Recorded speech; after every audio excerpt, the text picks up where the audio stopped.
good news today, a lot of great news today, small and large. To start with, I'd like to introduce Dave Menarek, who I think most of you know is the executive director of the Nebraska Sports Council, and that council, along with the Lincoln Convention and Visitors Bureau, is hosting the 2015 State Games of America from July 28th through August 2nd in Lincoln and in Omaha, right? It'll be the biggest, largest State Games of America event that has in all of their 16-year history. In early July, the Sports Council announced that a record 13,000 competitors from 47 states and the District of Columbia had entered the competition. Online registration is continuing in many of the areas of competition, and the final number of entries is expected to be in excess and above 17,000 participants. Viewers right here in Lincoln and across the nation will be able to follow the action due to a partnership among the Sports Council and KOL in KGIN, UNL, and our own city channel, 5 City TV. The special programming will be aired here on Channel 5 and streamed through the city website at lincoln.ne.gov. This is a huge community event, and our state, for both of us, and we're getting ready to roll out the red carpet right now. We're all ready, Dave. We're ready to go, are we not? Yes, we are. Okay, so why don't you give us an update on the preparations? Will do. Thank you. Thank you. Well, it seems like yesterday that we announced that Nebraska had won hosting rights for the State Games of America, but here we are. Just a couple weeks away from opening ceremonies, which happens on Friday, July 31st at Memorial Stadium. And we've been blessed with just a broad base of community support, both from the business community. We've been able to raise somewhere in the neighborhood of $900,000 in cash sponsorships, and that's a real tribute, mostly to Lincoln businesses. We've gotten some input from Omaha businesses. But when you include in-kind donations and sponsorships, the total somewhere around $1.6 million. And just to put that in perspective, our flagship event on an annual basis is the Cornhusker State Games, which is kind of a Nebraska-only version of what we're doing here with this all ages, all abilities national sports festival with 60-plus sports.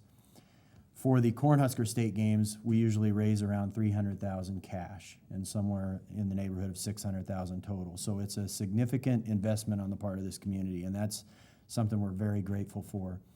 Volunteer support, typically we have about 2,000 volunteers that take part in the Cornhusker State Games. State Games of America, we're going to need more than 4,000. Right now we have 3,100 volunteers registered. We're not overly concerned about volunteer numbers because we know the process of registering is new to a lot of the people who usually pitch in. Last night we had our final sport director meeting, which is the commissioners of the 67 sport activities, and show of hands, how many of you have registered as volunteers? There were less than half, and these are the people that are really doing most of the work and most of the planning. So we know that we're going to have ample volunteer support. That being said, I want to just speak to about 5 or 6 areas that we're calling the general community to come forth and participate, because we do have some shortages that we're still working on with 2 weeks to go. We need swimming timers, August 1st and 2nd. This requires no training, no previous knowledge. If you can push a button on a stopwatch, you can be a swimming timer. We need timers both at Woods Pool, August 1 and 2, and then August 1st at the Devaney Center Pool for the rec meet. So that's kind of a critical area of need where we need a lot of people, not necessarily any skill to be needed or trained upon. Basketball, timers and scorekeepers. We still need about 20 to complete our schedule and make sure we have scorers and timekeepers. If you've ever attended or have youth that participate, usually you pull a parent out of the crowd. We're not going to do that for State Games of America. We want that covered because we want it to be a heightened experience. Road race, a lot of course monitors. We still need about 20 on August 1st, and that's out at Holmes Lake Park in the morning. And then wrestling, just general volunteers, runners, score, lunch getters, that kind of thing. July 31st, August 1st, and August 2nd, the wrestling event is all at Pinnacle Bank Arena, and that's really going to be something. They're going to operate 12 matches at a time on the floor of the arena. So it'll be a pretty impressive sight, probably the biggest wrestling event to happen in Lincoln, at least in recent memory. And of course, we're always looking for medical volunteers. The safer we can be, the better. So those are some kind of areas in the volunteer needs.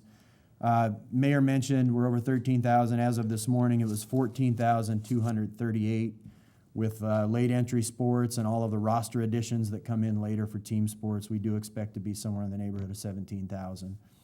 The top 10 sports thus far: soccer, track and field, basketball, volleyball. Those four have more than 1,000 participants each.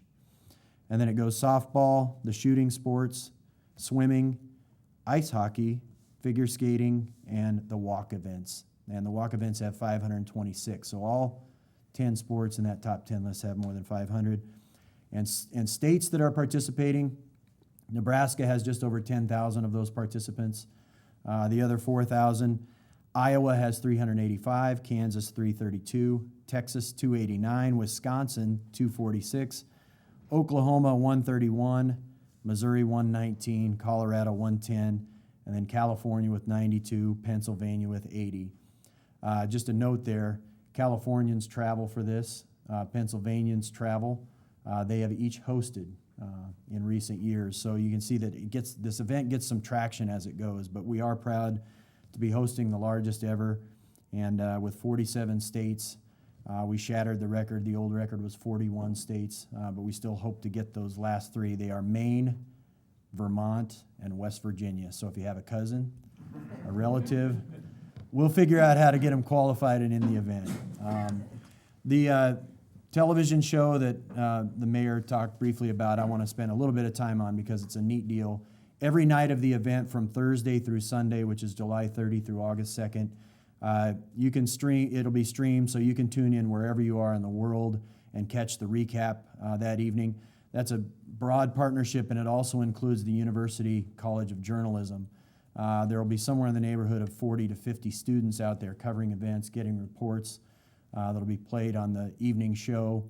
The Friday night will be from Memorial for the opening ceremonies, but it's one example, and there are way too many to mention, of collaborative projects where multiple businesses and associations, organizations have pitched in to make this truly the biggest and best State Games of America ever. Thank you, Dave. Very impressive.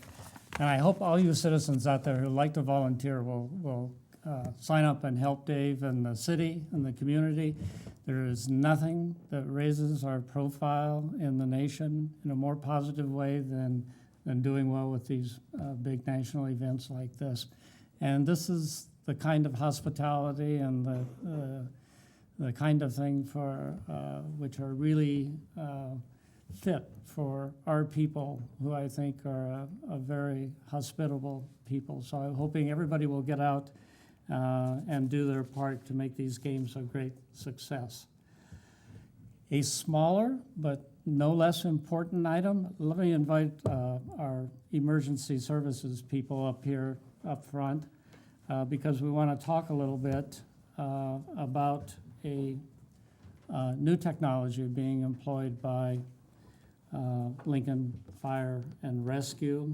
And joining me today is Interim Fire Chief Tim Linke and Roger Bonin and Dr. Jason Kruger, who is our EMS medical director. So what I'm very pleased to announce today is that Lincoln Fire and Rescue will soon be receiving some important new life-saving equipment: 6 battery-operated chest compression devices to help save lives in the area of cardiac arrest. The devices are called the Lucas II. EMS staff began a trial use of the device in August of last year and purchased one unit in January of this year. And thanks to a successful grant application to the Hemsley Charitable Trust, LFR will receive 3 Lucas II devices in September of this year and 3 more next year, which will be enough to equip our frontline ambulances. It's estimated that about 150 people each year will suffer cardiac arrest outside of a hospital setting this year in Lincoln. These patients need chest compressions to provide an immediate and steady supply of oxygen to the heart and brain. Doing these compressions for an extended period of time is often difficult even for a well-trained rescuer. The Lucas devices assist our EMS providers by taking over the chest compressions during the CPR operation. During the trial phase, our first responders found that Lucas II to be an important life-saving tool, and this will help them provide better emergency care for our community. I want to commend LFR for their ongoing efforts with respect to innovations and improvements in treating cardiac arrest patients. In 2013, LFR became the first agency in the state to begin participating in the cardiac arrest registry to enhance survival. Through that registry, they are able to make better use of data to make improvements. In May, we saw another example of that focus when LFR received the American Heart Association's Mission Lifeline EMS Silver Award for improving treatment for patients who experience severe heart attacks. So at this time, I'd like to invite Dr. Kruger to give us more details on this great device. Doctor. Thank you, Mayor Beitler. Out-of-hospital sudden cardiac arrest is one of the leading causes of death in the United States. Despite all the major advances in medicine, survival across the country remains low, even though we recognize that sudden cardiac arrest is a survivable disease. In October 2013, Lincoln Fire and Rescue became the first EMS agency in the state of Nebraska to be accepted into the CARES registry. CARES, or Cardiac Arrest Registry to Enhance Survival, is the major national cardiac arrest registry in the United States. This registry, based out of Emory University in Atlanta, allows Lincoln to compare our survival data with other elite EMS agencies across the country. At the same time Lincoln Fire and Rescue joined CARES, Lincoln Fire implemented a system of high-performance, minimally interrupted CPR. In August 2013, Lincoln Fire and Rescue began trialing the Lucas mechanical CPR device in an effort to save more lives by eliminating pauses and chest compressions that inherently occur while moving patients. Since our successful trial, Lincoln Fire and Rescue purchased a Lucas device in January, and beginning in February of this year, we have been able to fully integrate our response to sudden cardiac arrest with our local emergency departments and cardiac catheterization labs. Thanks to the cooperation between EMS systems, our EMS system, hospitals, and cardiology groups, Lincoln Fire and Rescue has begun a protocol activating our city's cardiac catheterization labs on all adult witness cardiac arrests patients found in shockable rhythms. This novel, aggressive response has allowed us to nearly double our overall survival rates from out-of-hospital cardiac arrest and nearly triple our survival rates from witness cardiac arrest patients found in shockable rhythms. Lincoln now has an overall survival rate from out-of-hospital cardiac arrest of over 21% and a survival rate of 73% for witness cardiac arrest patients found in shockable rhythms. In comparison, national averages for survival from out-of-hospital cardiac arrest remain in the single digits. Lincoln's survival rates are among the highest, if not the highest, in the United States. This spring, Lincoln Fire and Rescue was awarded the Silver Award from Mission Lifeline for excellence in comprehensive cardiac care. Lincoln Fire and Rescue was the only EMS agency in the state of Nebraska to receive this prestigious award. Cardiac arrest survival is the best surrogate marker in measuring the overall performance of an EMS system. In order for patients to survive, the chain of survival must be strong. From bystander CPR to 911 activation, to our 911 dispatchers instructing callers on CPR, to our EMS response times, our firefighters and paramedics performing high-quality CPR, to our hospitals, ERs, cardiac cath labs, our doctors, nurses, and rehab specialists. Everything in the chain of survival must be strong for a patient to survive. Through the Leona and Harry Helmsley Charitable Trust Fund, administered by the State of Nebraska Division of EMS, Lincoln Fire and Rescue will receive an additional 6 Lucas mechanical CPR devices, 3 arriving in September, and another 3 in 2016, to be placed on all frontline medic units in the city of Lincoln. Our dispatchers, our firefighters, paramedics, and hospitals have a commitment to excellence. It is our goal to provide the absolute highest level of care to our patients. And while we take pride in our collective impressive results, we will continue to strive to improve in an effort to save more lives. Thank you again, Mayor Beitler. And Captain Eppins, if you'd like to demonstrate how our Lucas device operates. This mannequin is to resemble for us a live patient. On our arrival, we'd initially place this short board directly behind the patient, get it in the proper position while CPR is going on. We would then bring the device in and it locks down on each side, power it up, tell the person doing CPR to move out of the way, bring the plunger down and start the device. This frees up any additional providers being tied up with doing the CPR and allows them to be of access to us for other uses. The good thing with this device is we can shock the patient while it's running.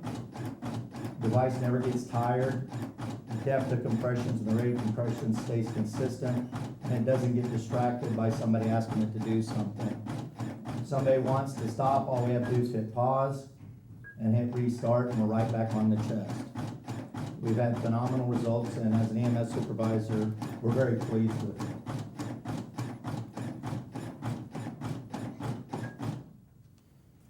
All right. Gentlemen, thank you very much for everything you do and for your continual improvement and innovation. It always amazes me how complex systems become ever more sophisticated to the benefit of the people of the city, and we thank you. And you know, I probably should stop here and allow you to ask questions, maybe over the first 2/3 of the press conference, so you can get your questions out of the way on the state games or on the new technology here. So let me invite you all to ask questions now on those 2 subject matters, and then we'll move to the third part of the press conference and questions following that also, of course. But do you have questions on either this device or on the state games? And I think most of these folks will be able to stick around afterwards too, if you want to do one-on-ones. Good to go? Okay, gentlemen, thank you very much. Thank you, Mayor. Thank you.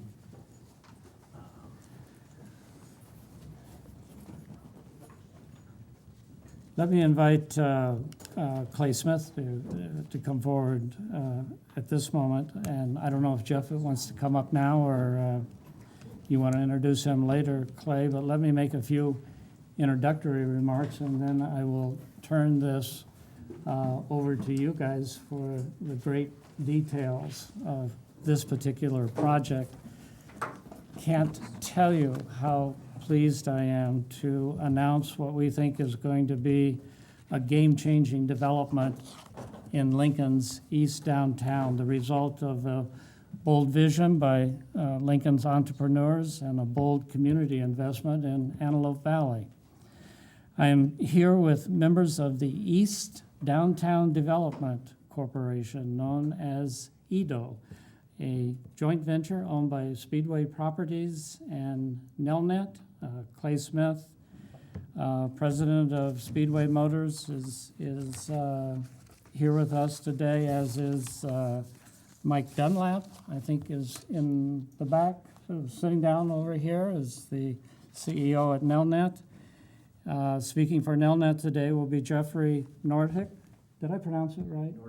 Nordhook, okay, thank you. So Edo's visionary proposal for the future of the 21st and In Street area has been chosen through a competitive process.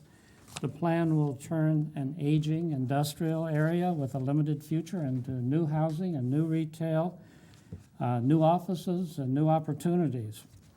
The Edo project will be a unique live-work community. Nelnet plans to locate hundreds of jobs into the old Windstream office building.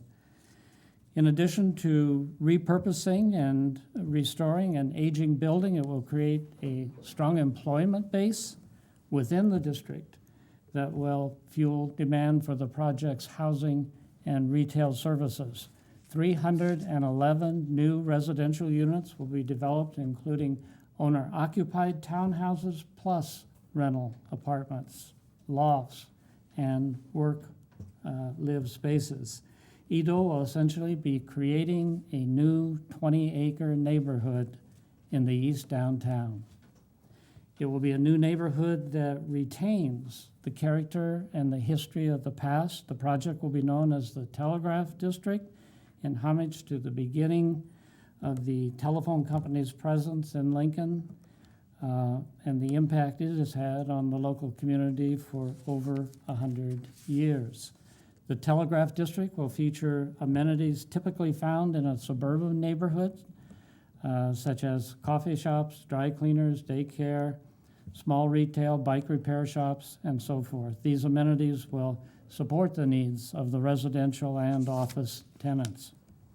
The Telegraph District will include restored and repurposed existing historic buildings, plus new complementary structures that will house the project's office, housing, and retail spaces. By incorporating the industrial architectural features of the existing buildings, such as the Windstream and Fisher Foods buildings, into the design of the new facilities, the entire area will be visibly cohesive and gracefully blend Lincoln's past with Lincoln's future. The Telegraph District will also be attractive to people who use alternative forms of transportation. The project will create convenient walk-to-work residencies. It will complement the In-Street Bikeway, now under construction, and provide easy bike access to work, shopping in the downtown area. Edo was chosen as the developer by a selection committee that reviewed two plans submitted in response to the city's invitation for redevelopment proposals for the area. The Telegraph District proposal brought us much more than the 5.3 acres included in the IFRP. The plan extends all the way from Antelope Creek to Antelope Valley Parkway, east and west, K Street to O Street, north and south, and expands the redevelopment area from the original 5.3 acres to nearly 20 acres in size. The Telegraph District Plan will develop in phases and will total about 650,000 square feet when completed.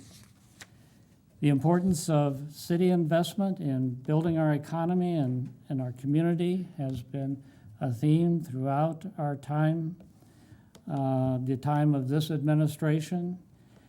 City of Lincoln infrastructure spending helps attract private sector dollars.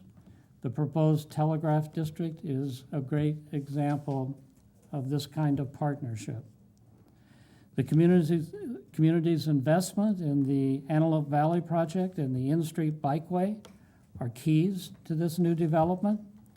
New roads, bridges, new trails, and Union Plaza have made the 21st and In-Street area an attractive option for local entrepreneurs, resulting in this proposed $50 million private sector investment. This is exactly the kind of investment that was envisioned in the third leg of the Antelope Valley project which was called Community Revitalization.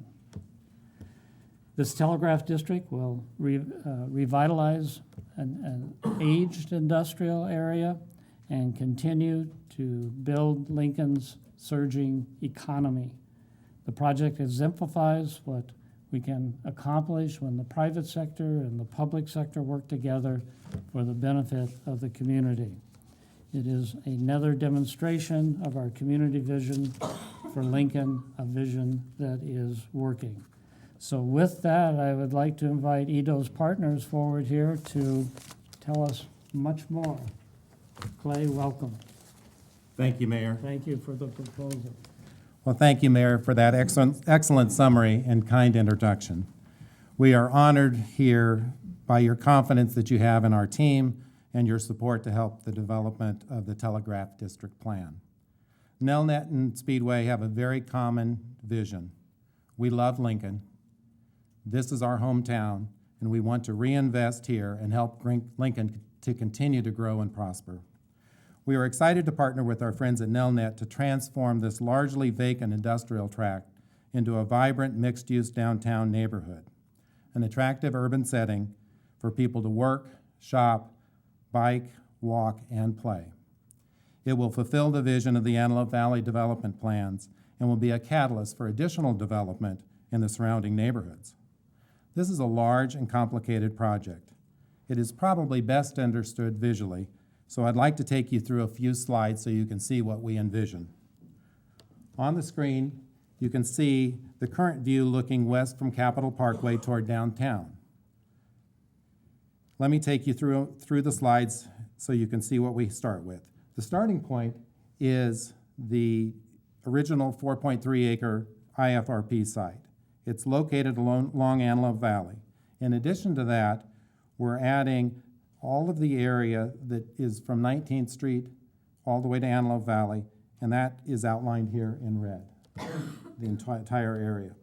The name was carefully chosen to honor the Woods family and their Lincoln Telephone and Telegraph Company, whose facilities have been a critical part of the commercial landscape of Lincoln for over 100 years. For me, this is also personal, as my grandfather worked at LT&T as a proud engineer for 47 years, so he worked in these buildings for his entire career. We appreciate the support of the Woods family and specifically Tom Woods in helping create this new downtown urban neighborhood. Nelnet and Speedway will have a 50-50 partnership in this redevelopment. We own or have under contract 16 properties totaling 19 total buildings, including 15 acres adjacent to the city's IFRP site. The map will walk us through the properties that will be part of this redevelopment plan. We propose starting with the city lots, and then we'll also be adding the old railroad right-of-way plus the historic Muni Pool building. In addition, there are 4 Windstream properties. These are the historic LT&T buildings, 5 Fisher Food properties, which is the old historic Roberts Dairy Complex, plus properties already controlled by the partnership. Our plan will control over 21 acres in this site, 55% of the entire district. To offer some perspective, the Telegraph District is over twice the size of the West Haymarket. This plan uses existing streets, existing infrastructure, and will leverage the new parks along Antelope Valley, the existing trails, the Newton N-Street bike path, and the roadway systems. As a result, it will require a significantly smaller public investment. Our only proposed public assistance will be through TIF financing, as it will meet the but-for standard. Let me walk through some of the architectural plans in space. You can see on the slides what we envisioned for some of the existing buildings plus the newly constructed buildings. As the mayor mentioned, this is 650,000 square feet across 33 buildings when completed, 19 existing and 14 to be constructed. It'll be a mixed-use project with the bookends starting on 21st and N. These buildings will be the gateway facing north and visible from O Street. The unifying design elements that we have in the project are industrial materials, brick facades that match the existing structures, signage, street lights, and common branding. The residential development, as previously mentioned, is really large. Importantly, we offer choices of housing type and price points. Live, workspace is the first choice that we have for the first floor for commercial space. We also have apartments that are for lease, 1, 2, and 3 bedrooms. In addition, we have loft living, which will be repurposed in the historic structures. These again will be 1 and 2 and 3 bedroom apartments, plus townhouses. The townhouses will be for sale as well as for lease. The commercial use is 250,000 square feet. That's a lot of square footage for commercial. The exciting thing is Nelnet will occupy the Windstream building at 401 South 21st Street. This is the game changer. Their employment base creates the demand for the neighborhood services that will make the district successful. With Nelnet's existing commitments and the other commitments by others, we have over 60% of the commercial space already spoken for. Plus letters of interest from a lot of impressive local establishments that want to be part of this exciting project. We've had a list of business types submitted from neighbors, and in fact, my 2 daughters who attend Lincoln High gave me a long list of their wants that will improve the campus at Lincoln High, not surprisingly starting with an ice cream parlor. The redevelopment plan also has adequate parking provided. We need about 1,400 parking stalls, and we can provide that in the plan. The slides will show located for structure parking, as well as surface parking, and also diagonal parking, 130 stalls along the street. The final slide is a colored slide that you see here. This shows the mixed-use nature of the development. The red is the commercial, the light lavender and dark blue is the apartments and townhouses being the dark blue. We have yellow being parking and green being the office. The district has many unique features that it really draws the interest of Nelnet as well as prospective commercial tenants. Its scale, it's large enough to have the neighborhood services desired. It has great access and visibility both from the Capitol Parkway and O Street. It's pedestrian and bike friendly. It has uniform design elements with branding. It is a mixed-use development with dense office and residential tenancy, and it's a desirable downtown urban setting. This is an exciting project, and of course, it'll take a big team to make it happen. I'd like to introduce some of the team members that will be part of our EDO development company. Kent Seacrest and Tom Logging are 2 of our members. They were involved with the Antelope Valley vision and development through its entire process. Kent, as you know, is an attorney in Lincoln and also a land planner. Tom Logging is an architect and our design consultant. On the Speedway team, we have Mike Tavlin, our CFO, Ken Fugeron, our Chief Operating Officer, Adam Criswell, and of course my brothers, Craig, Carson, and Jason Smith. We also have Justin Hernandez, who's the president of NGC, and he'll lead the general contract team to redeveloping the existing buildings. A few other comments. Windstream has been an excellent partner to work with on this project. They've been supportive by relocating to a new facility. In addition, we look forward to working with Dave Landis and Wynn Yermstead with urban development. We've had multiple projects with Wynn in particular, specifically the People's Health Center, which I believe is the model public-private partnership. I'm proud to also introduce our partner, Nelnet. We've partnered with and co-invested with Nelnet in the past decade in projects like Big Sandy, Huddle, and Nebraska Global. With that, I'll introduce my friend Jeff Nordhook, president of Nelnet. Thanks, Clay. Clay is a very tough act to follow, by the way. So thank you for having us. We are excited to be partnering with the mayor and Speedway Properties on the development of the Telegraph District. The project will transform the eastern side of downtown into a vibrant city community and is intended to be a catalyst for additional investment all along the Antelope Valley. We are a Nebraska-based company. We are headquartered in Lincoln, and we've increased our associates in downtown Lincoln from 700 at the beginning of 2010 to more than 2,000 today. We want to be able to continue to grow in downtown Lincoln. And in order to do that, we need more options for space. So we are recruiting locally, nationally, and even internationally to recruit the best and brightest talent to Lincoln, Nebraska.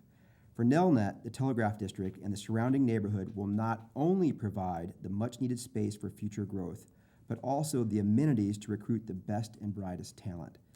The Windstream building in the Telegraph District opens up more than 60,000 square feet of office space for existing teams of Nelnet and room to grow after the renovations are completed in 2016. The vision for the investments Speedway and Nelnet are making in the Telegraph District are to help create a community in which the best young professionals want to live, raise a family, and pursue a meaningful career. This development has the ability to impact East Downtown in the way the arena impacted the West Haymarket. When we fulfill this vision, we know it will be good for Nelnet and all of the other employers in our community who need to recruit the talented people to our city to be competitive. Thank you. Jeff, thank you. Clay? Thank you. Doesn't get any better than this, does it? This is great. I so look forward to working with these private sector companies to build this thing as envisioned by the entrepreneurs here today. So with that, let me open it up to questions. Nancy? What's in the first phase and what change will we see first? I'll go ahead and start with that. The main priority is tenancy for Nelnet. So we'll actually start reconstruction of, and repurposing of the existing buildings. So that would be the Telegraph building at 401 South 21st Street, so the Windstream building, and then also simultaneously doing the Fisher Food buildings. This partnership really works because Nelnet's been really great at recruiting and hiring talented people and providing jobs in Lincoln. We've had a long history of repurposing and saving buildings in Lincoln. So we'll start first simultaneously with developing the redevelopment agreement. We'll get started on the buildings we already control. Then the new buildings that will start first will actually be building number 10, which is along N Street right at 21st Street. And then we'll be working on the townhouses that would be 4, 5, 6, or 5, 6, 7, and 8. So those would be in the first phase.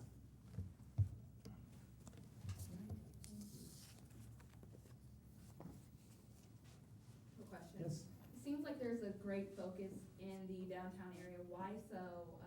Why is the city trying to, rebuild that more? Well, cities in America, cities everywhere have a kind of natural life.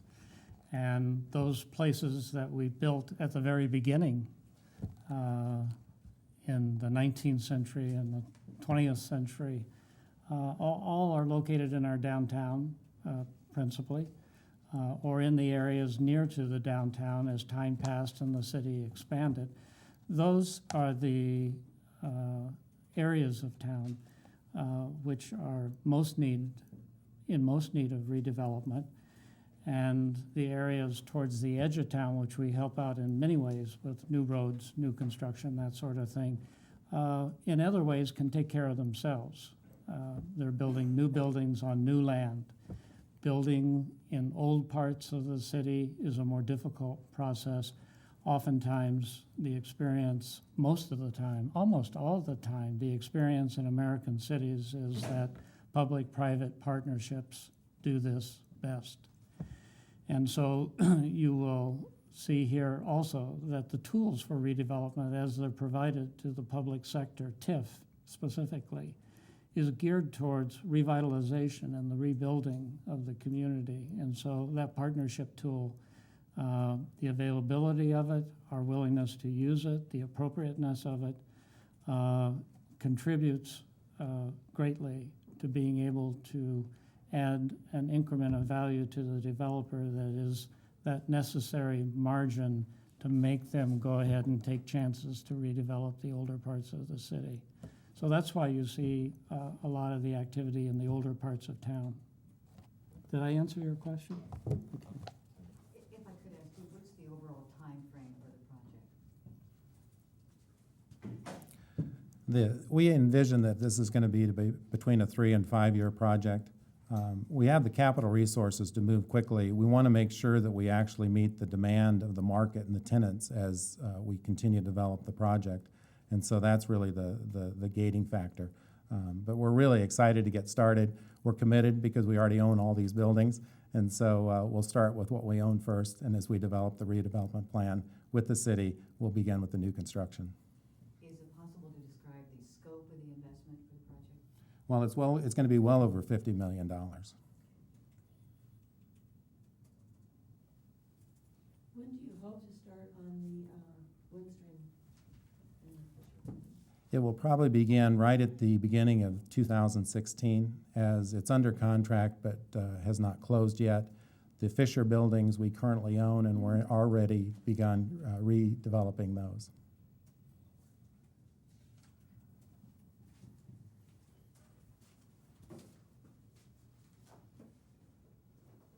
All right.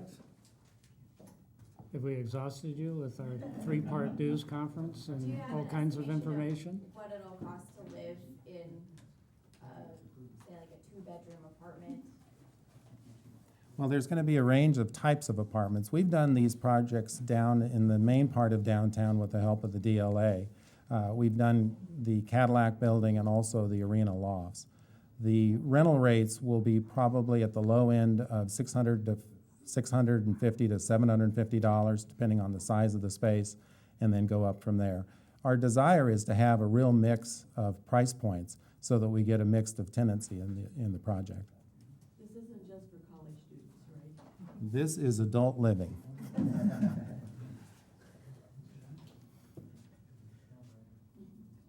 Adult living. That's like. Not senior living. That's like student living except with less energy, something like that. All right, are you good to go? Thank you very much for covering all these things and acquainting the community with what's going on, because there's some great things going on. Thank you. Thank you, ma'am.